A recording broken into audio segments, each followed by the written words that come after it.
ایک موقع پر گاندھی نے قائد اعظم سے پوچھا آپ کو کس نام سے مخاطب کیا جائے؟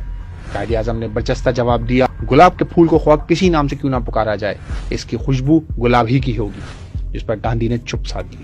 اسی طرح ایک اور مقدمے کی پیروی کے دوران ایک مجسٹریٹ نے مرعوب ہو کر نشہ اقتدار میں کہا مسٹر جناح آپ کسی تھرڈ کلاس مجسٹریٹ سے مخاطب نہیں ہیں۔ قائد اعظم نے بھی فوراً جواب دیا آپ کے سامنے بھی کوئی تھرڈ کلاس وکیل نہیں کھڑا۔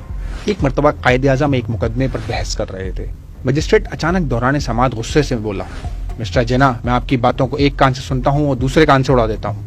قائد اعظم نے بھی برجستہ جواب دیا اور کہا آپ کے دونوں کانوں کے درمیان جگہ غالباً خالی ہے۔ قیام پاکستان کے کچھ عرصے بعد اسٹیٹ بینک کا افتتاح ہوا۔ قائد اعظم اس تقریب میں مہمان خصوصی تھے، وہ ٹھیک وقت پر تشریف لائے، لیکن کئی وزراء اور سرکاری افسران ابھی تک تقریب گاہ میں نہیں پہنچے، ان میں وزیر اعظم لیاقت علی خان بھی شامل تھے۔ اگلی رو کی کئی کرسیاں جو بڑے افسران اور وزراء کرام کے لیے مخصوص تھیں خالی پڑی تھی۔ یہ دیکھ کر قائد اعظم کے چہرے پر سرخی دوڑ گئی۔ انہوں نے کارروائی شروع کرنے کا حکم دیا، اس کے ساتھ ہی یہ فرمایا کہ تقریب گاہ میں موجود تمام خالی کرسیاں اٹھا لی جائیں تاکہ جو حضرات بعد میں آئیں انہیں کھڑا رہنا پڑے، اس طرح انہیں پابندی وقت کا خیال رہے گا۔ حکم کی تعمیل ہوئی۔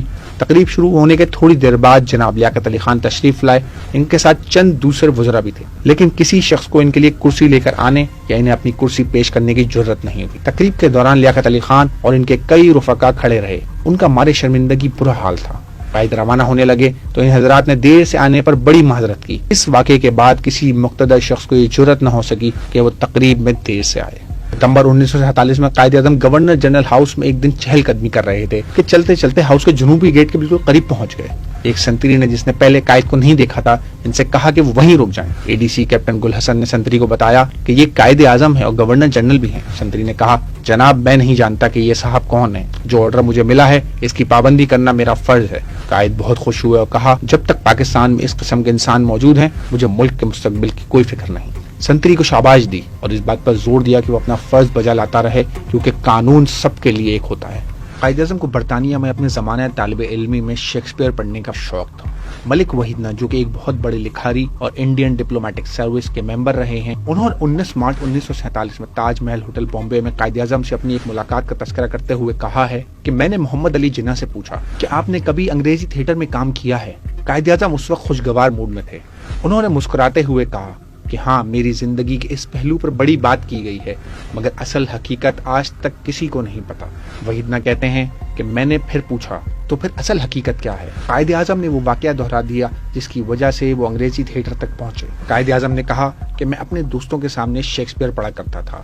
جلد یہ خبر لوگوں تک پہنچ گئی کہ جناح بہت اچھا پڑھتے ہیں۔ مجھے بار کونسل میں بلایا گیا اور وہاں کچھ دوستوں نے میری ملاقات ایک تھیٹر کمپنی کے مالک سے کروائی جس نے مجھ سے اسٹیج پر چڑھ کر شیکسپیئر کے کچھ مکالمات ادا کرنے کو کہا۔ جو ہی میں نے یہ کیا تھیٹر کا مالک اور اس کی بیگم بہت متاثر ہوئے اور انہوں نے مجھے فوراً نوکری کی پیشکش کر دی۔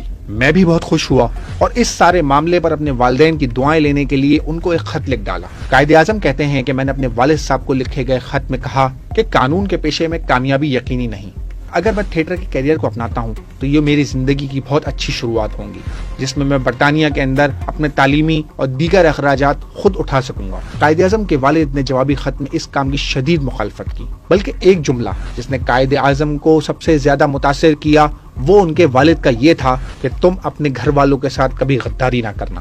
قائد اعظم کہتے ہیں کہ میں تھیٹر کے مالک کے پاس گیا اور اس کو بتا دیا کہ میں اب مزید اس حوالے سے کام نہیں کر سکتا۔ وہ بڑے حیران ہوئے اور انہوں نے مجھے قائل کرنے کی کوشش کی مگر میرا ذہن بن چکا تھا۔ قائد اعظم کہتے ہیں کہ کانٹریکٹ کے مطابق تھیٹر کمپنی چھوڑنے سے پہلے ان کو 3 مہینے کا نوٹس پیریڈ دینا تھا، مگر جب تھیٹر کے مالکان کو یہ ساری بات پتہ چلی تو انہوں نے مجھے ایسے ہی جانے دیا اور انہوں نے مجھے کہا کہ جب تمہاری تھیٹر کے اندر کوئی دلچسپی نہیں تو پھر ہم تمہیں 3 مہینے رکھ کر کیا کریں گے اور اب تم گھر جا سکتے۔ قائد اعظم نے کہا کہ یہی میرا اسٹیج کیریئر کا